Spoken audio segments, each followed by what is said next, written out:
earlier this week, we seem to have a fresh political bride.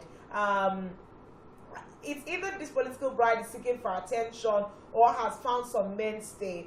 Mr. Lashukbo, just early on this week, Nasir El-Rufai, former governor of Kaduna State, former minister of the FCT, and of course, a pivotal player of the APC, one of the founding members, so you can refer to him as a father, and also one person that was very pivotal in the emergence of President Bola Ahmed Tinubu, has now moved and left the party he swore was, idealistic for him, and has now moved on to the SDP. I want to first of all take your first reactions upon hearing this particular defection.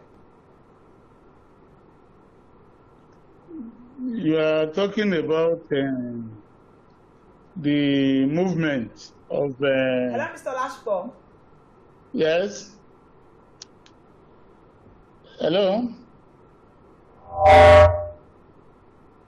Hello. Okay, I can hear you now. Please go ahead, sir. Okay. I said the movement of the former governor of Kaduna State. Yeah. Malam Nasir El-Rufai, from the APC to the SDP. I think Nigerian politicians generally, we have known them for what they are. Once they are not holding any position, either elective or they are being given appointment, and then within the political party, they are also not in a strong position to dictate things.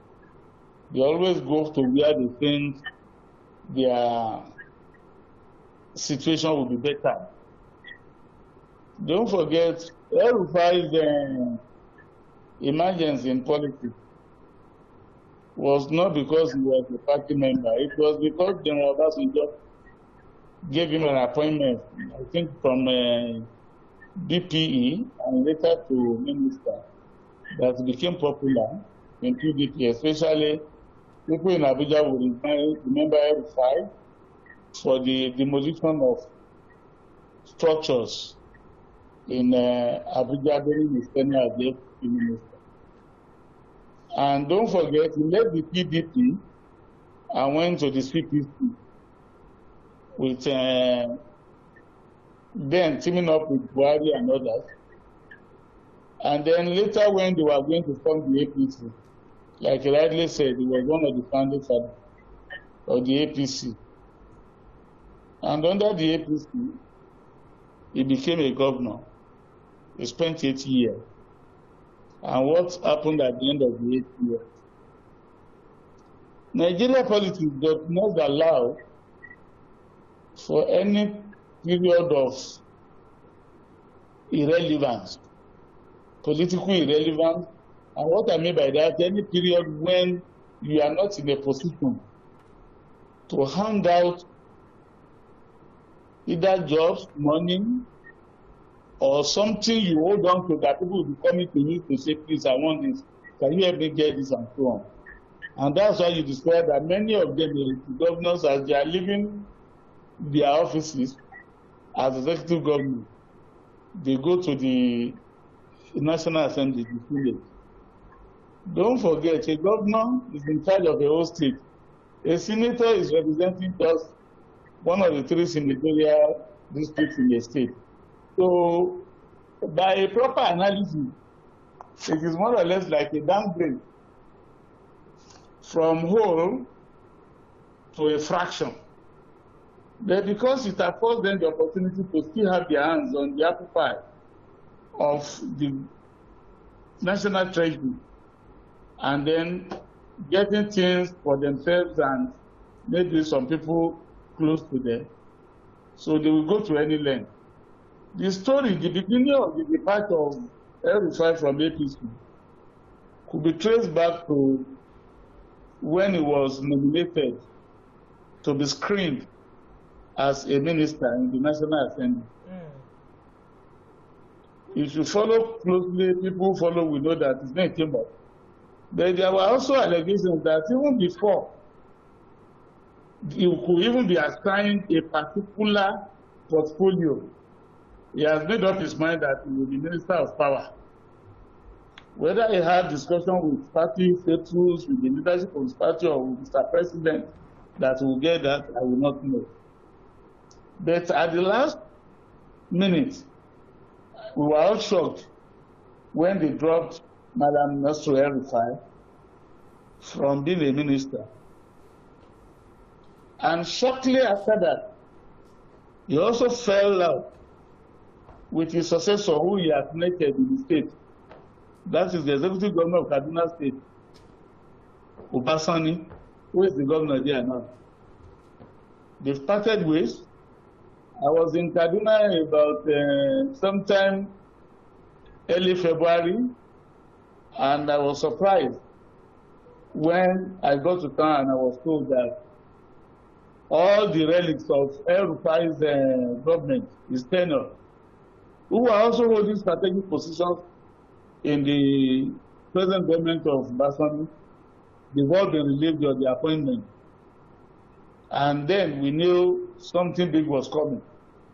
Because making that move means that there was a decision to really prune his influence down, not only in the APC, but also in the state, because your relevance in the political party is also to the extent of the followership you have in your own base that you can use as a leverage to negotiate for anything. And so with all his boys removed from that government in Kaduna State, it became obvious that it was just a matter of time before he will leave the APC. The same thing goes for Aregbesola in Osun State. His disagreement with the president, the leadership of the party, and so on. So now, and it's not derogatory saying this, but gradually the SDP is almost wearing the toga of the party for malcontent. Because I've heard that Aregbesola from other persons who are not happy in APC are moving to SDP. And interestingly, the SDP too, in fact, within the 72 hours, the third is moving there now. The boat is being rocked in the SDP. The secretary of the SDP, the national secretary, the person of Dr. Oluwagunloye, the former minister, has come out to say that he will go to court. I'm not even sure, maybe he has not gone to court to file it. That there is a plan now with El-Rufai and his people coming, that they are planning to remove him as the national secretary of the APC. So that is the situation of things. So Madam El-Rufai is somebody who is highly cerebral, very intelligent, and the son in the House of Reps, Bakir, has also been performing well, only that maybe in one moment of unguarded recklessness, he posted something on Twitter that people are picked on. He deleted it there since yesterday. The thing has been making way. People are posting that they knew he would remove it, threatening or saying that yes, the pogrom, the killings in southern Kaduna will continue as a way of paying them back for not supporting, not directly the way I'm putting it, but it's a way of saying that they should learn from other Kaduna people who did not support his dad, who are his political enemies, how they are still being killed and so on. So people have taken perspective up on that. And so you can look at the trajectory of El-Rufai from PDP to CPC, from CPC to APC, from APC to SDP. So it is a journey he has embarked on, and so far we won't say a journey of no return, because our politicians tomorrow now, we can also have reasons to justify his coming back to APC or to the PDP or to any other political party. But the thing is that he's going to SDP and started rocking the boat there too already, with the National Secretary, Dr. Oluwagunloye, coming out to say they want to, because when big people, heavyweights like that, move to a political party, the idea is to go and hijack what is there. Don't forget, the person the SDP used as their own presidential candidate in the last election was also originally not a member of that party. He was himself, Kingsley Moghalu and Moko, were the ones under the National Consultative Forum, anchored by Wale Okunoyi, Patitomi and Co. Like a third force, they were trying to form a political party that they can use in the last presidential election. But at the end of the day, I know Adewale spent a lot of money in that coalition. At the last minute, when Peter Obi came, they quickly adopted him for reasons best known to them. So people like Kingsley Moghalu, Adewale, all of them were disenchanted. And that was how Adewale had to move to SDP, because those who keep Peter Obi now say, okay, we are adopting the Labour Party as a party. So these are interesting scenarios. But at the end of the day, there are two schools of thought.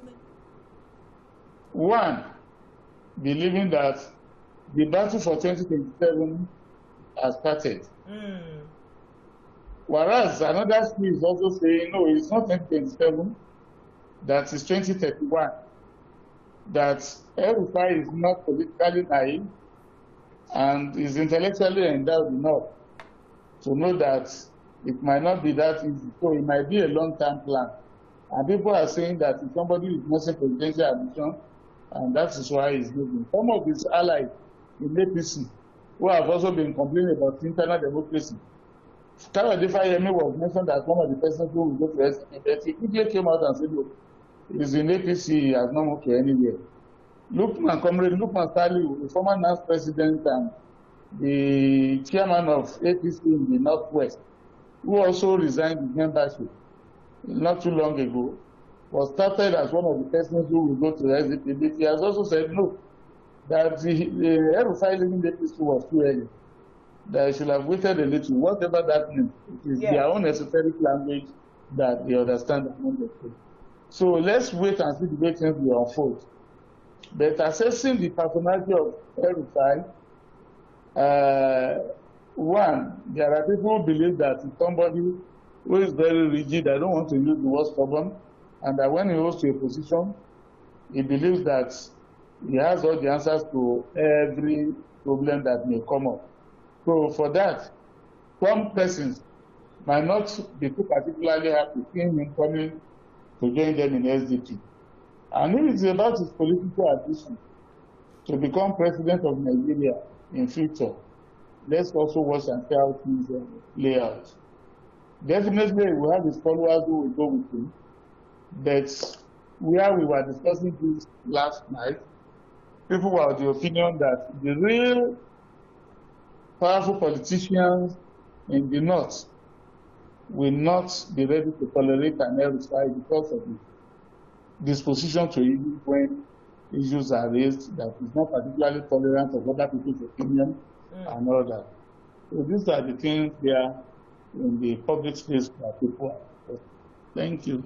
Thank you so much. A few things just before we wrap up the conversation. Two key things. We have a video clip here. I don't know if we can quickly take it. It's just a few seconds long.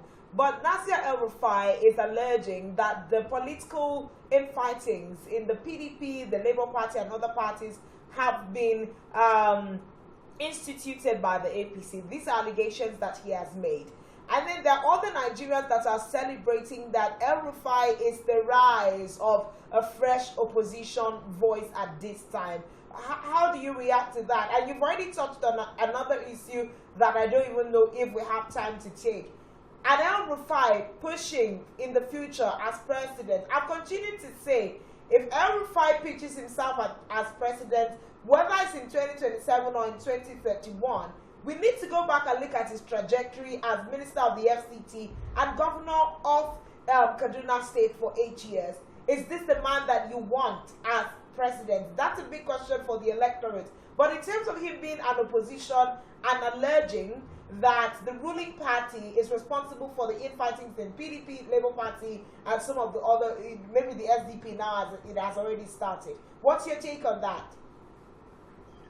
Now, there is a saying in Yoruba land. Well, I don't know how accurately I can translate that.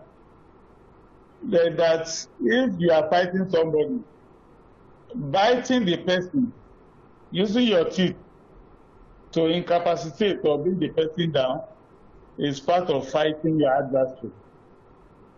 So if the APC has employed using persons within these parties to internally destabilize those political parties, and people who are within those parties are not smart enough to really see the hand of APC in this and be able to at least solve the problems and prevent APC from destabilizing them, it also shows that they are politically naive. You see, the APC, you have a president today who I won't regard as a superhuman being, but when it comes to politics, he's one of the masters of the game we have in Nigeria today. And so, any particular methodology, any strategy that can get in what you want, by cajoling people, by offering them positions, by extending out of friendship to them, all those things are things you have to consider. Don't forget, we have a president who mentioned it.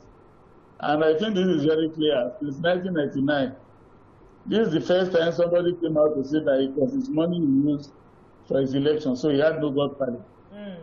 But he also went ahead to say that beyond popularity at the grassroots is interpersonal relationship, friendship, courtship of the people, the powers that be, as individuals and groups all over the country, also helped him in getting to where he is. I won't mention names, but I've seen persons that we thought will be rigidly opposed to a Tinubu presidency, imagine, who later came out and openly said that, because he's the one, even if I have anything against the party, I cannot openly oppose him and the party. Go and hear what Asari Dokubo said about Tinubu. That when he was going through a lot in the hands of previous governments, Tinubu was there to help his family, pay the school fees of his children, without having any prior established relationship with him. And that when he came out, we engaged him, even gave him a house to go and stay, to calm down and replan his life.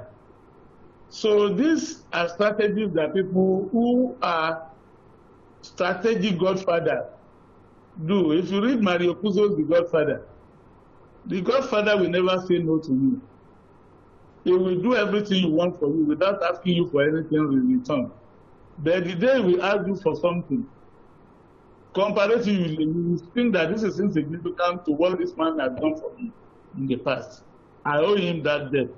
And people find a way of making people to hold them in their grip, making sure they are indebted to them, not in cash but in kind.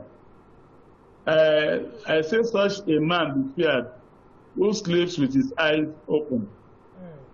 The coalition against APC will come, but let's pray for long life. Let's pray for peace in Nigeria so that we have an exciting political scenario in the months ahead. Thank you. A lot to, wish and pray for in the political landscape of Nigeria. There's a lot to expect, but I do hope that the electorates are also ready, pitching themselves with the adequate information to make informed decisions when the time does come. But thank you very much, Mr. Basha Lashiko, for coming on the show this morning and bringing light on the issues at hand. Thank you for your time on air. Thank you. Have a great morning. Well, this Great conversations. Thank you very much. These are the great conversations that we have been able to look at this morning. Where is El-Rufai going with all of this? And just as I've continued to say the same thing that Mr. Bashir Lashukwu has said, you really want to go back in time and understand the man called Nasir El-Rufai before we all start pitching our tents with the SDP with him. Strong allegations, are coming up at this time. People are heralding him as the fresh opposition, something Atiku couldn't do, something some perceive that Peter Obi isn't doing, and some other political elites in the nation. Let's see how this is going to ride on. Is this the race for presidency come 2027 or 2031?